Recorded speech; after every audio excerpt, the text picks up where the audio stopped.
KILR KILR Games.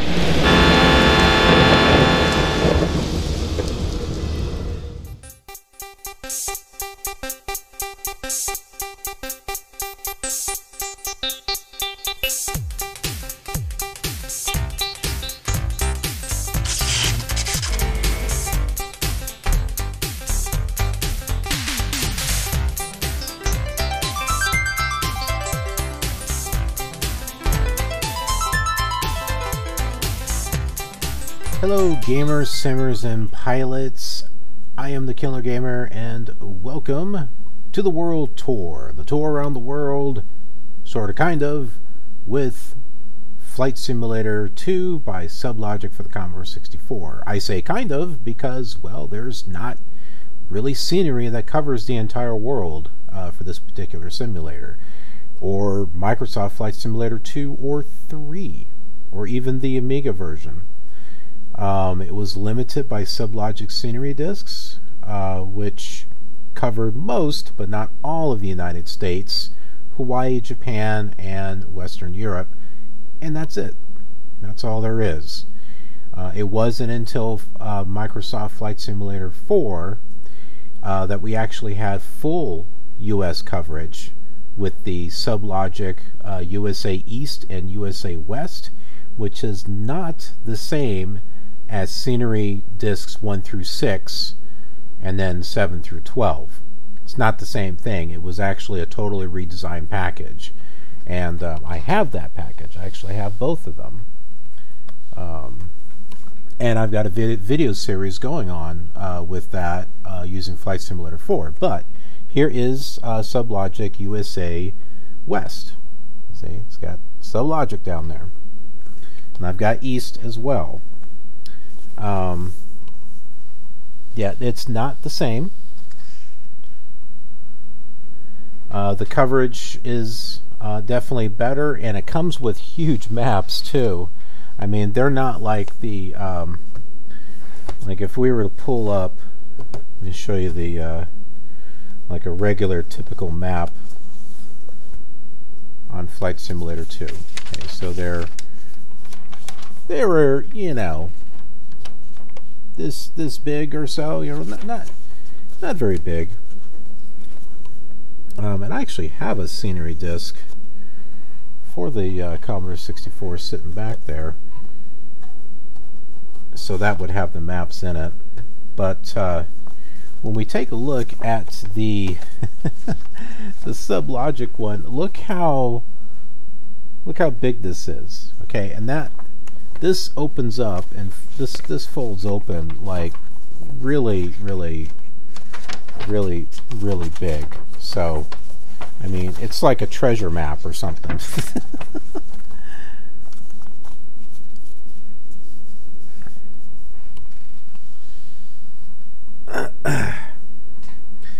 Yeah, so yeah, the USA East and USA West, it's like, wow, finally we got full coverage, but it was only for Flight Simulator 4 and for the SubLogic ATP air transport or airline transport pilot, which I have, and I will be doing a series on that somewhere down the road. I will do that. But getting back to what this video is all about, which is Commodore 64, let's talk about where we are and where we're going. So here is that map that I was telling you about. This is just a scanned copy of it. The interesting thing about this scanned copy, something that, yeah, I found on the internet, but it's got some notes down here where it says Scenery Disk number 9, and then it's got like San Francisco, Hawaii, Japan, which I guess maybe they're making notes on what they want. And then this is the rest. I am searching for numbers 8, 10, and 12. Well, that's because 8, 10, and 12 were never made. 8 and 10 definitely were not made at all. Whether it was for Commodore 64, Amiga, or PC, they were never done. 12, on the other hand, was done for the Amiga and it was done for the PC. It never showed up on the Commodore 64. So if you're, going back into these old games and looking for these old scenery disks, you'll never find them. They were never made. That's why the SubLogic USA East and USA West is a great collection item, because that will give you the full USA coverage for Flight Simulator 4. But in addition, for Flight Simulator 4, you can have custom content. You couldn't do that with number 3. But with the Chicago area map, we are right here at Sheboygan, because it's a fun name to say. Sheboygan, Sheboygan, Sheboygan, Boygan, Boygan, Boygan, Boygan, Boygan. We're going to go down here to Milwaukee and land at General Mitchell Field. And the direction that we're going to go is we're going to fly, and I don't know, I think that might be a little too close. I keep thinking let's fly over to the Timmerman VOR, which is right here, and then turn. We could probably do that rather than trying to go to Badger, and then that would give us more room, but I don't know. I think we'll be okay. We'll try it. We'll try going to Timmerman, and then from there we will see it. It's all underneath and stuff, so it's kind of hard to see, what radial it would be, but you kind of have to like imagine, okay, if this was a circle and I wanted to go this direction, look at another circle, another one of these circle compass things, and okay, so probably the 150 radio from here, and that should link us up to the hopefully that runway right there, General Mitchell Field. Probably thinking, wow, man, this is a lot of blah blah blah blah blah blah blah blah. And yeah, it probably is. But we kind of want to go over what we're going to do as far as the flying, so we are all set to go. Let's go ahead and turn our lights on. We've got our VOR radio back. This was a pain. Once you switch it to ADF, the only way to get it back to VOR radio, and that's not going into the settings and changing it to 0, you have to actually quit. You have to actually quit out of Flight Simulator and load it back up in order for it to work properly. I don't like it. I don't like using the ADF. It's really junky.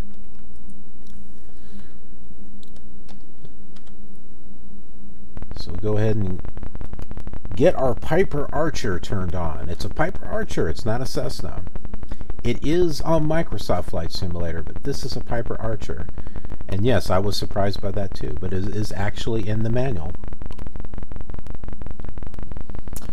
So Timmerman is 112.5. We'll do that with the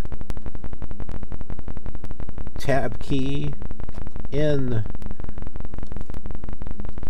and our less than greater than signs, 112.5. There we go, 39 miles. We're going to set up 2 of them at the same nav. So we're going to do Control N2, Control and Tab. It's Control key on the Commodore 64. It's the Tab key on a PC if you're going through an emulator. Okay, so I got both set.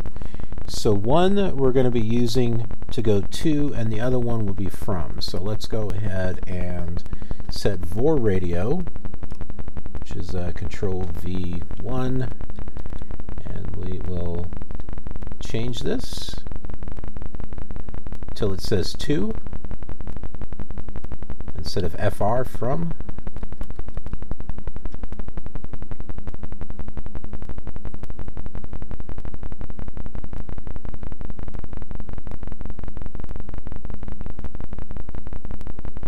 get that centered up there somewhere. Okay, that's the 190. That is the direction that we want to head to get to the Timmerman VOR.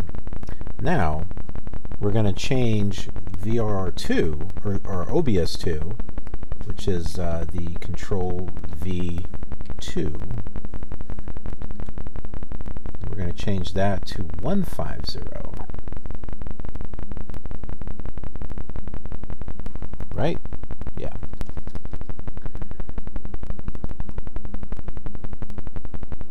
It says 2 for the moment, but once we get closer, it's going to be from. So we're using one to fly to, and we'll use the other one to fly from, and then we'll be landing at General Mitchell in Milwaukee. So let's take a look at the radar. That's the number 4 key, and we're on a runway.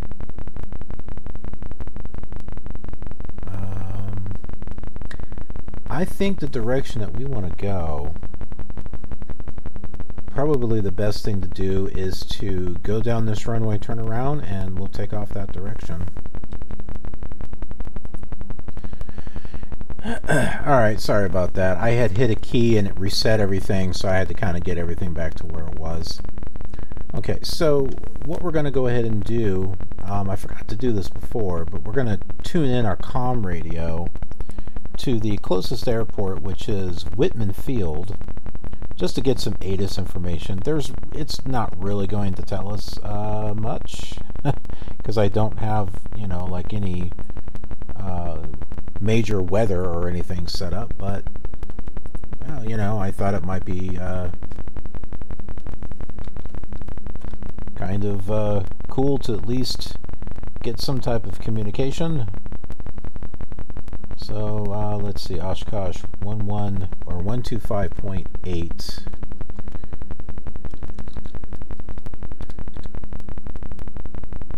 No, we are too far away, I think. 125.8. Darn it, we are too far away.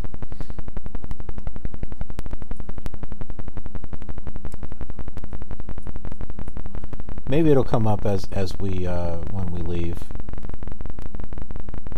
That's a bummer. Missed our opportunity to get some communication from Oshkosh.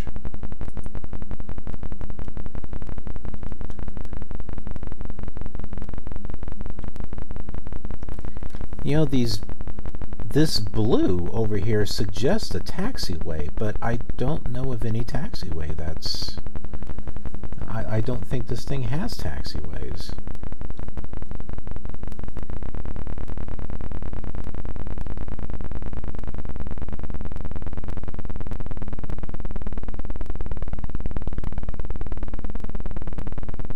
Maybe we should take off in that direction and take a look.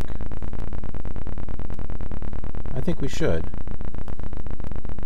Let's turn around.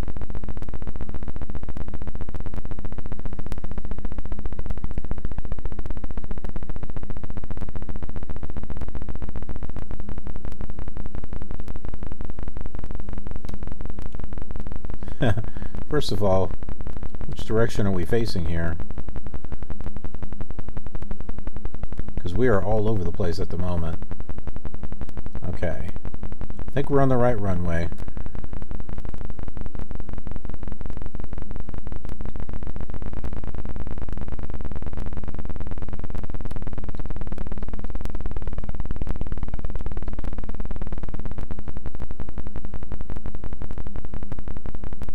There's our center lines.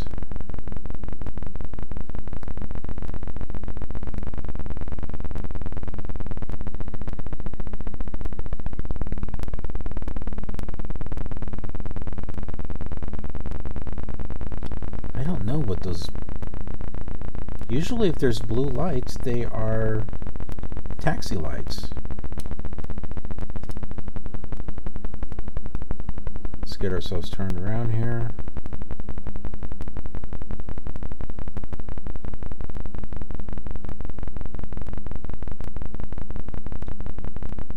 There's our runway.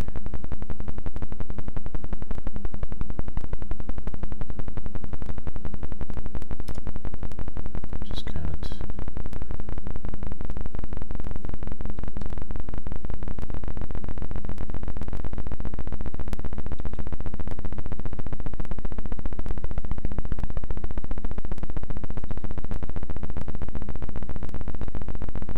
working on it here.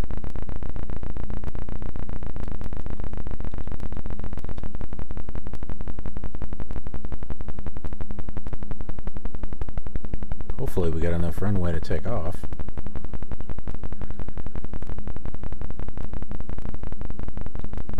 Alright, I think this is good. Let's go ahead and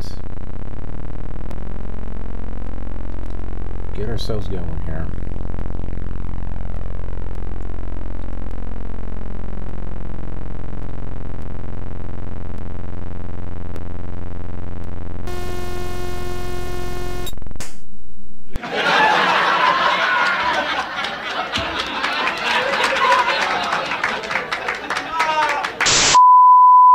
Alright, that didn't work out too well. Where did we go wrong? I don't know. How about we just take off on the runway that we are at? That sounds like a plan.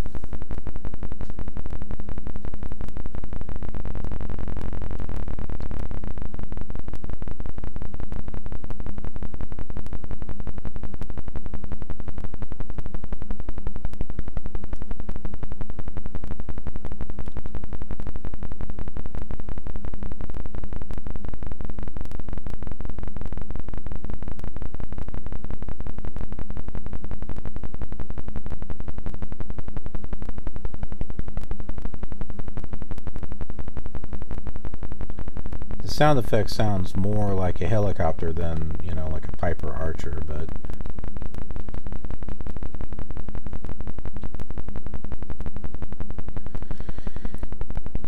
okay. Well, are we ready to try this again?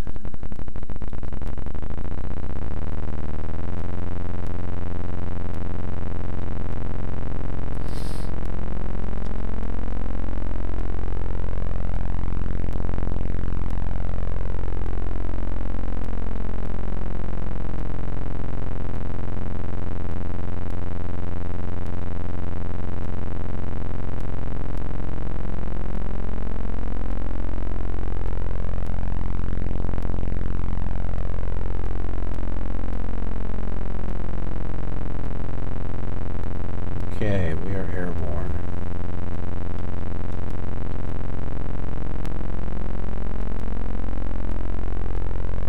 Yeah, see, there are the blue lines. I don't know what. Maybe it's outlining the lake? I'm not sure. Lake Michigan or something? Not really sure what it's doing.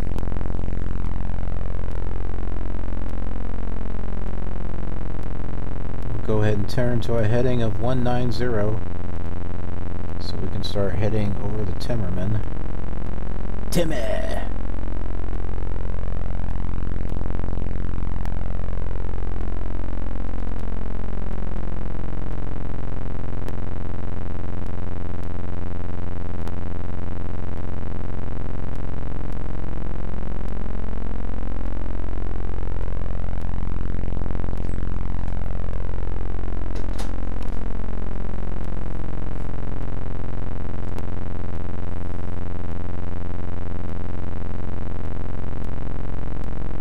Just floating blue dots, which apparently is not a taxiway.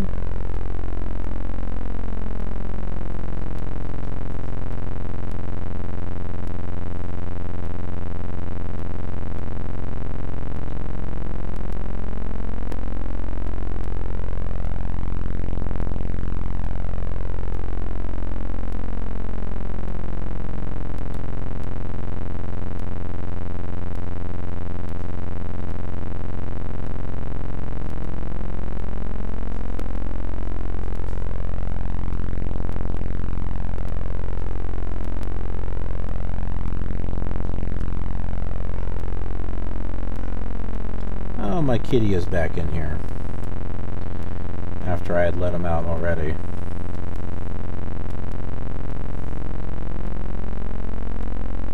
Cats inside of an airplane can be a dangerous thing, I think.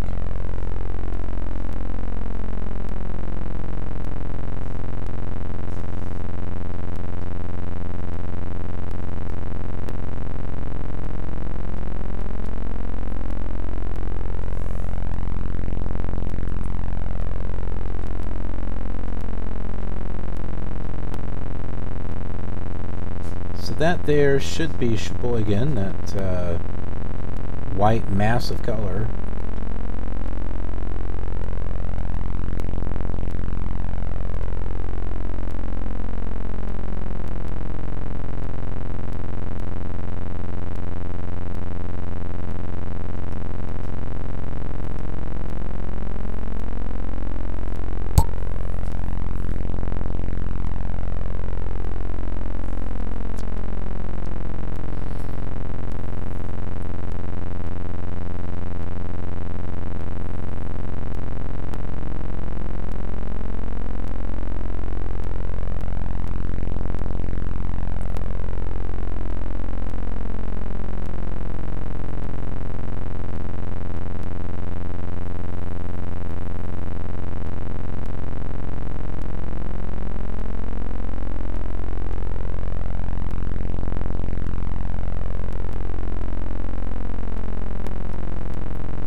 Well, while we're climbing up to altitude, I don't know, I think I'm going to make it 3,500 maybe. What is the altitude there in General Mitchell? Let's see. Look at Milwaukee, General Mitchell. It's 679. So we'll keep that in mind. Somewhere between 600 and 700.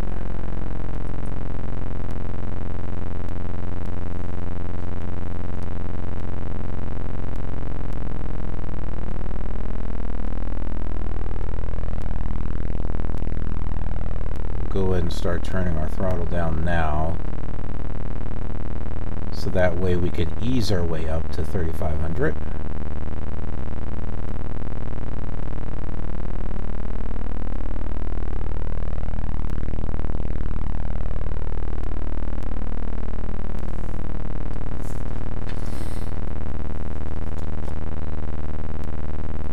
We get going, we'll go ahead and read some more from the Flight Physics and Aircraft Control Manual with an introduction to aerobatics.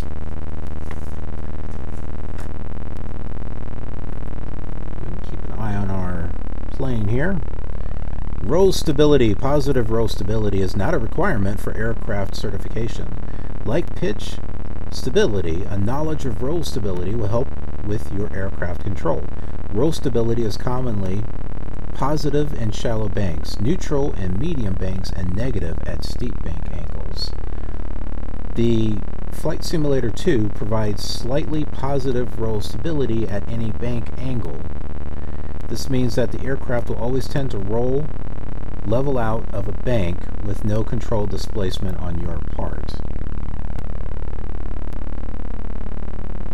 I think we kind of see that a little bit when turning. If I center it to have it stop turning, it tends to keep moving.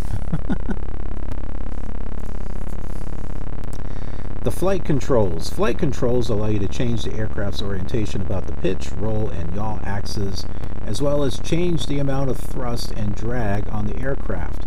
All flight controls obtain force through air deflection. An example of air deflection is the downwash described in the lift section. The principles of deflection that induce lift transfer to our discussion of flight controls, except that in this case, orientation of the control surface may cause local upwash, downwash, or sidewash, or backwash. I don't know. Hey, we got a road. We got a road here. That should take us to Milwaukee.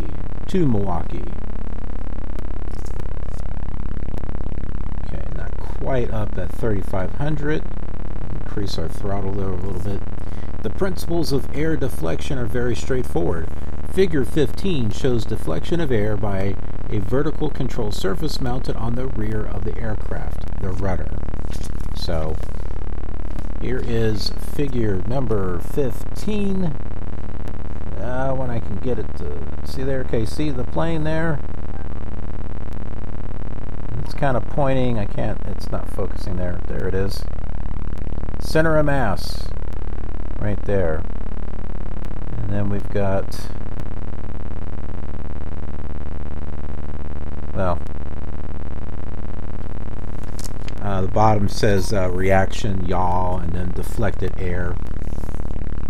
So the deflected air. So the air, think of the airplane and think of this as the tail, right? So the air is coming like this, and it's deflecting off of that tail and the rudder, and that's what they're talking about. If you don't feel comfortable with control terminology or this axis of rotation, please review the appropriate sections in your POH manual.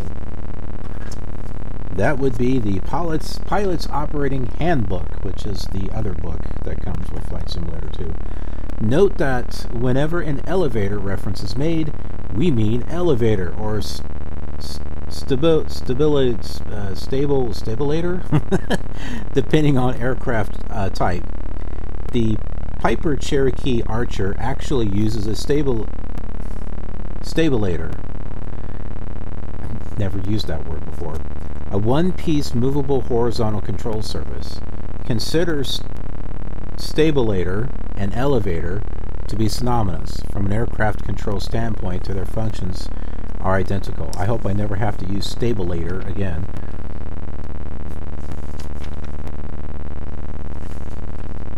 What do we got? 28 miles? That's probably a good place to stop there. I mean, we've got lots of flights ahead of us. I mean, we're like somewhere between 200 and 300 is what we're going to wind up having by the time this series is done. But we will have covered about as much of the scenery disks as we possibly can. That's for sure. All right, so let's go to the Pilot's Operating Handbook and let's read a little bit more. The last time we read the introduction. So, flight training and training aids. The FS2 is useful in many flight training areas: navigation, visual orientation, and illustration of flight fundamentals. Although the simulator is entertaining and flies surprisingly like a real airplane, sure it does, there is no substitute for a good flight training course that includes ground school and flight time in real aircraft. The regulations regarding the logging of simulated instrument approaches for general aviation under FAA regulations are hazy. SubLogic is pursuing the topic of acceptance and approval by the FAA, perhaps with the addition of flight control hardware. This manual explains flight simulator behavior and basic flying techniques. It is not a thorough flight instruction course. Further training handbooks and maps will be helpful, especially for the novice pilot. Flight manuals and maps are available at FBOs, or fixed base operators, or flight training schools at most airports. They may be obtained directly from mail order suppliers, such as Sporty's Pilot Shop, Claremont County Airport, Batavia, Ohio. The following publications are recommended. For the novice pilot with no manuals yet, the Flight Training Handbook, 1980 revision. There's probably something newer by now. Aviation Fundamentals, 6th edition, by Jefferson Sanderson. Instrument Flying Handbook, 1980 revision, U.S. Department of Transportation. And then for all pilots, you've got the Airman's Information Manual by Aero Publishers. And then you got your Seattle Sectional Aeronautical Chart, Los Angeles chart, New York chart, Chicago chart. Why those charts? Well, that's because those are the areas that are covered in the default Flight Simulator 2.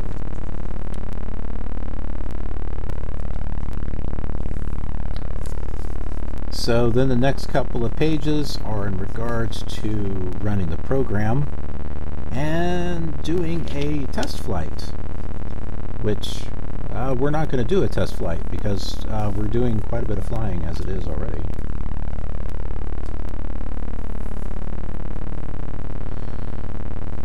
What is this, episode number 21? Flight number 21. I think we've done enough tests, I would say.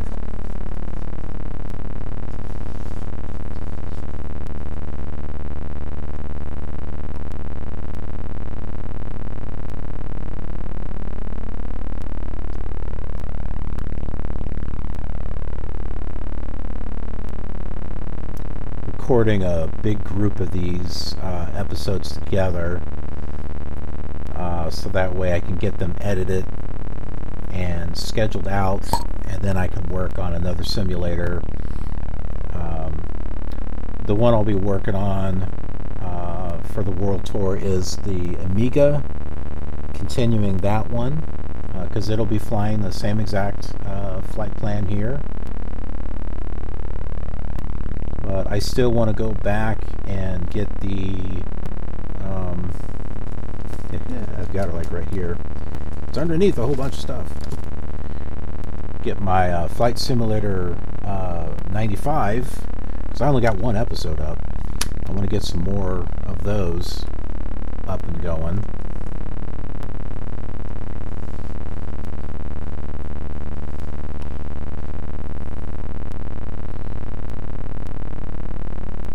I even got an expansion pack for that too. Didn't even know there was one. Oh, right here.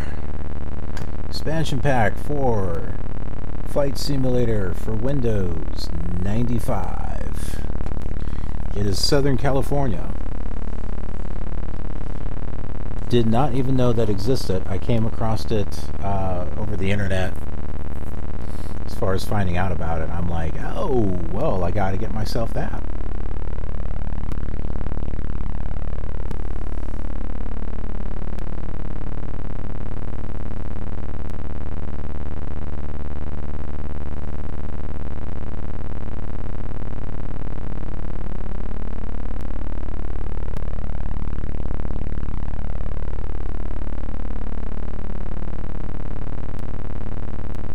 So the blue lines are just symbolizing her horizon, I guess.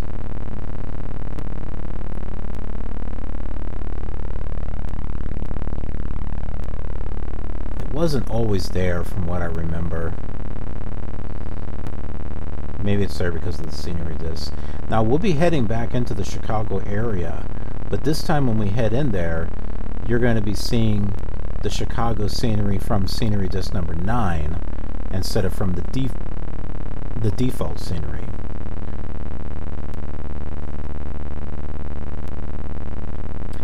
So that up ahead,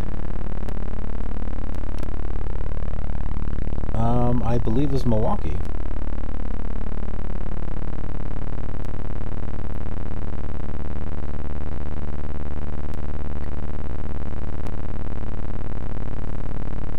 Okay, I think we can go ahead and over to 190. We look like it's close enough here.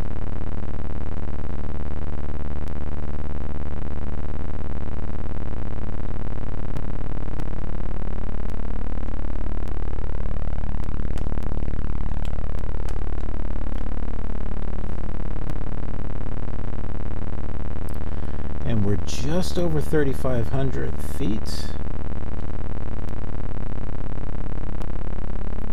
So I'd say we're pretty much where we want to be at this moment. We're just waiting patiently until we get to General Mitchell.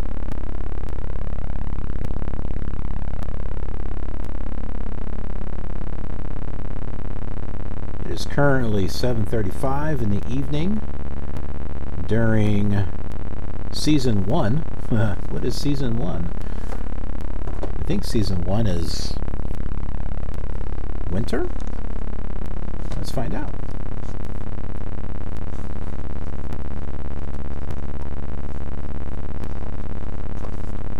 let's see, we'll go to the table of contents here.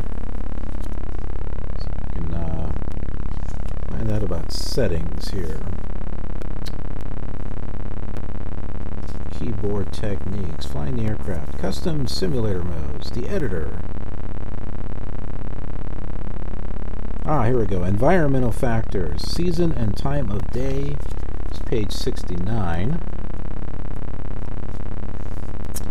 Okay, 1 is winter, 2 is spring, 3 is summer, and 4 is fall.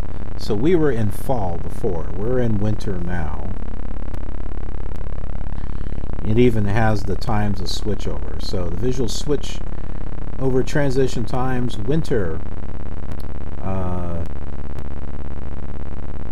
dusk to night is 17:30. That's when that happens.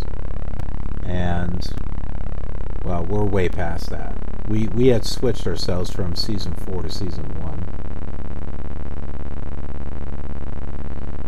So on winter,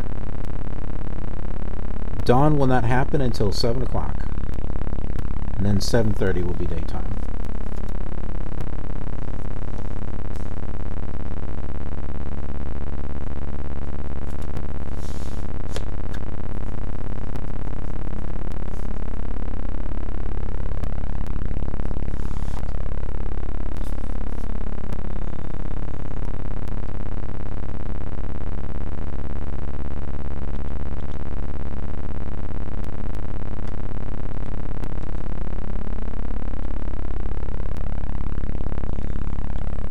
Take a look behind the aircraft.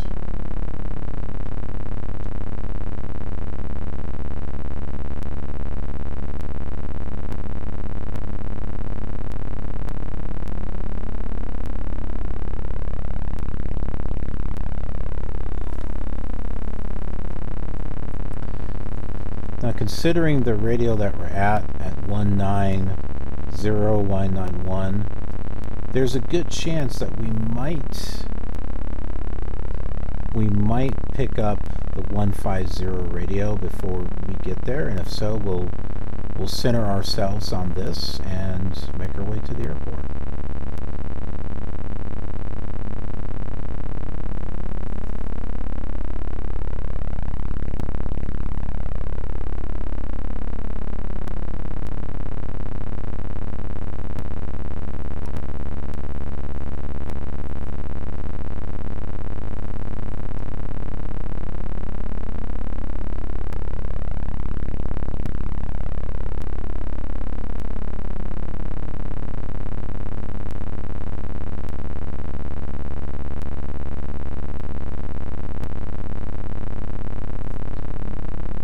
This is like the most exciting footage, isn't it?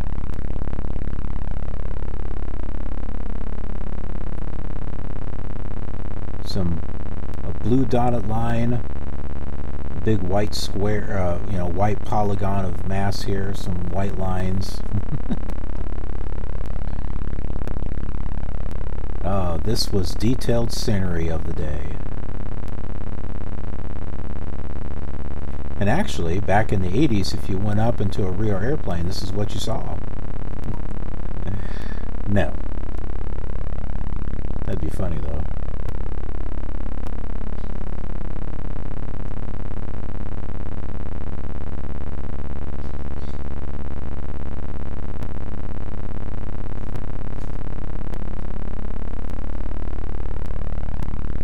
I'll add some throttle back in here, because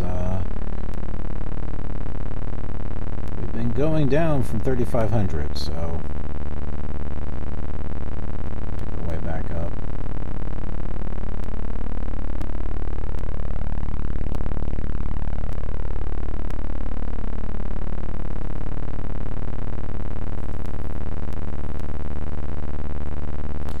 So what we're seeing right here,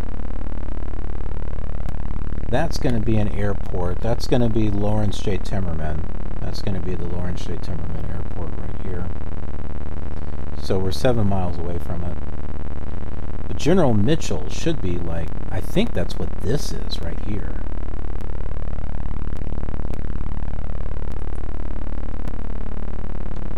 Let's take a look at the map and find out.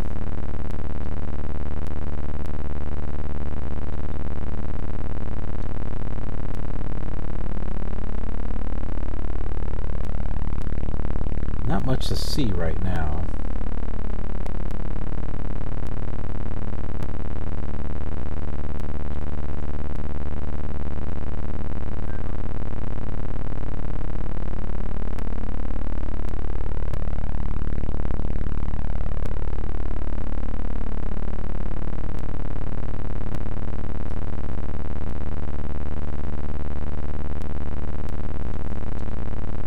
Some more roads here.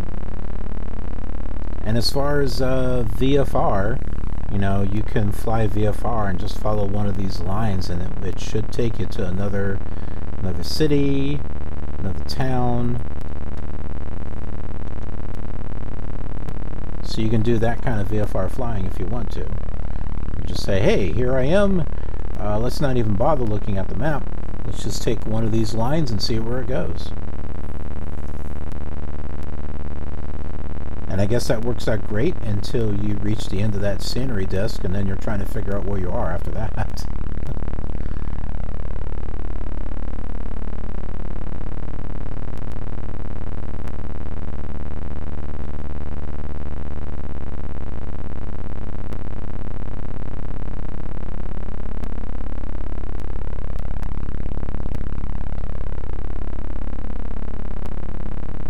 That airport's got to be hard to see with it being in the middle of the city like that.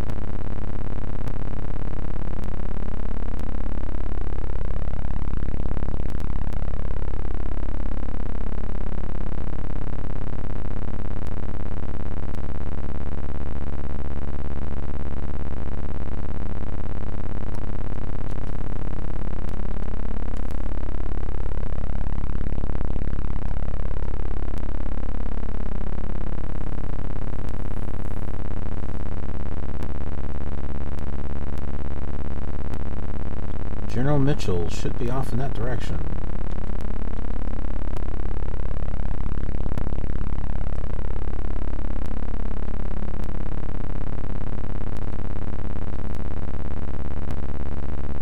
There. See, you can kind of make out the runways there a little bit.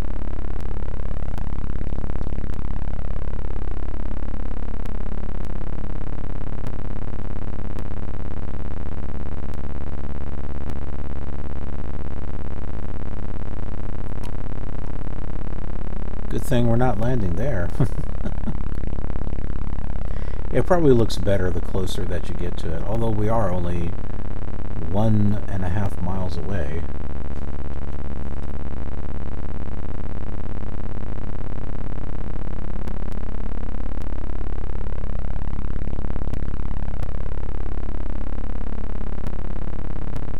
Using the radar, let's just see how this looks at night. Flying over it.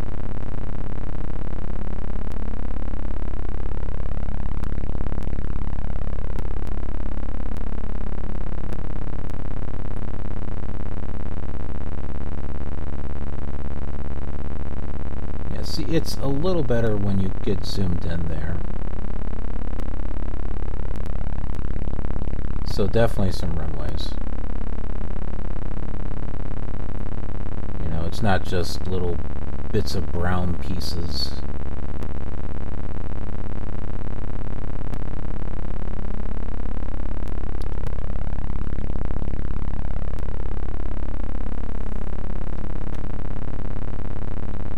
And now it's time to turn and catch that 150 radial.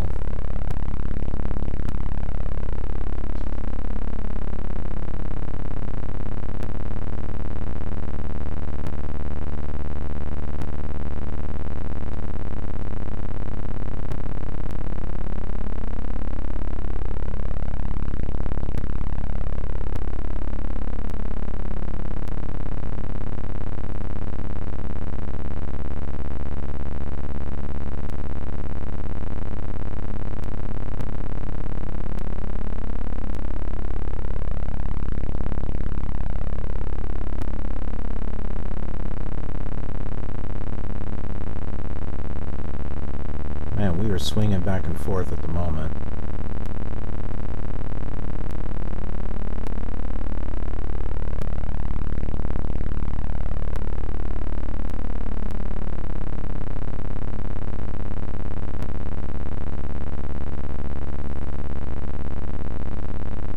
That there is probably General Mitchell right up ahead.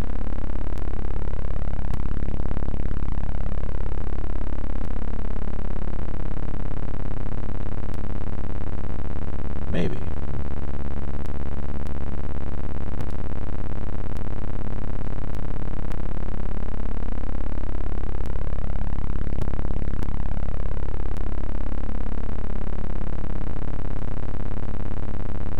Take a look at the radar.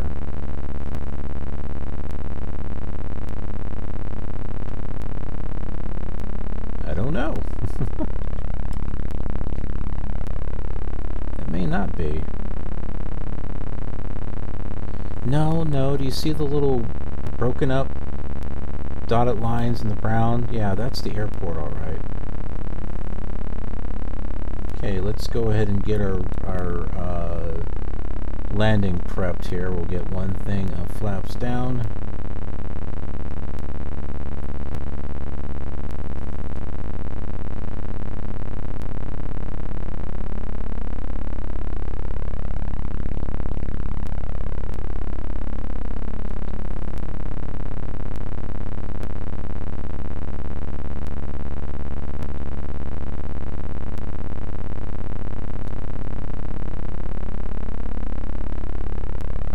Now, let's see if we can get ourselves lined up with this runway. Or a runway. Man, this is going to be...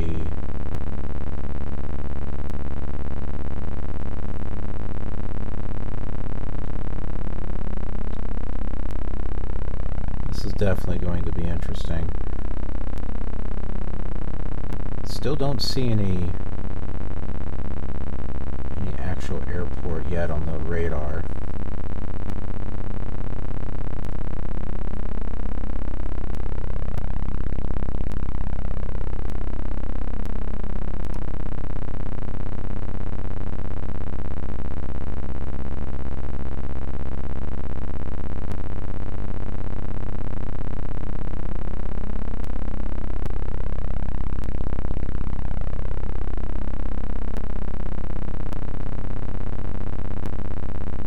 It just looks like a bunch of gobbledygook.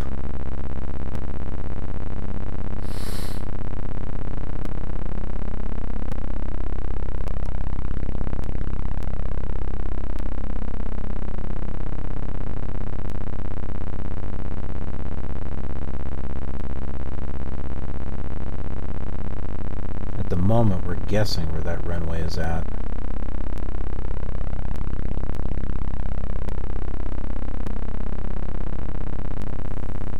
Well, the airport should be in this notch area right up here.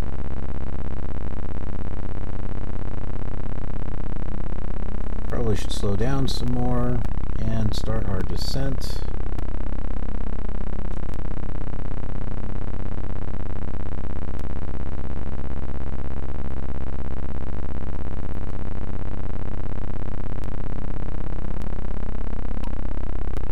It's got several different runways, so we might be able to find one to to land on.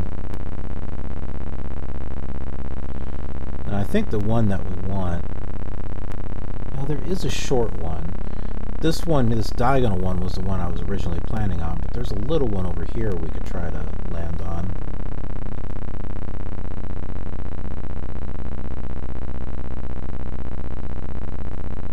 Get our other thing of flaps down, our last one.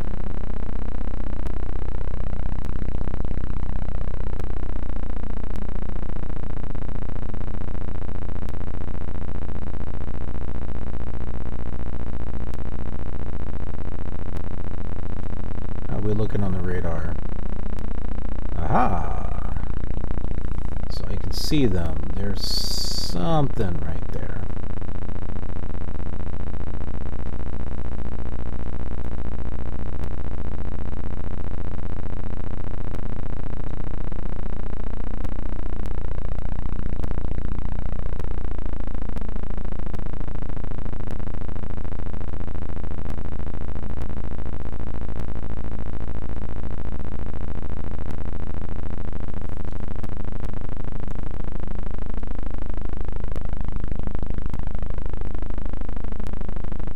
definitely too high. We need to get lower.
Almost there.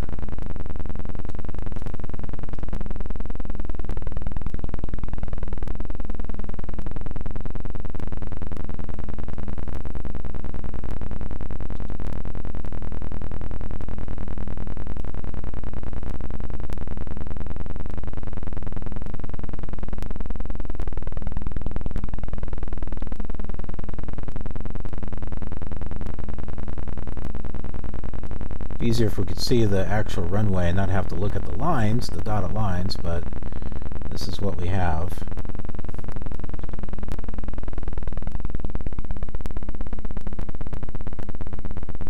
Alright, we're coming in here.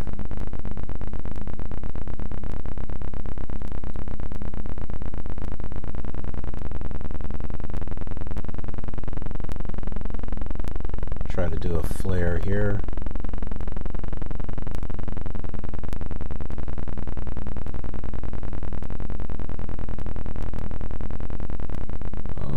Down.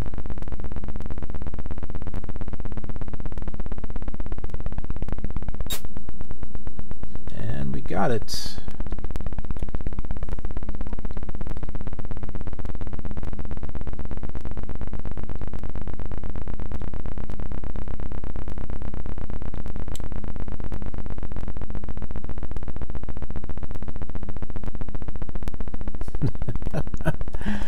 So imagine if you had, whoa, we're moving here.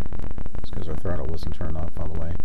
So yeah, imagine if things were a little inverse here, that this white was actually brown, as in the daytime, and this, well, this would still be the same color, but it would be easier to see the actual runway, but you can kind of see it there, and then the center line, so. Well, welcome to Milwaukee at General Mitchell Field. Thanks for joining me on this this flight, a little short flight to Milwaukee, with some of the most amazing graphics I've ever seen in a flight simulator. And hope you'll join me on the next flight, the next leg of our journey on this world tour, on this classic flight simulator. Thanks, and I will see you next time.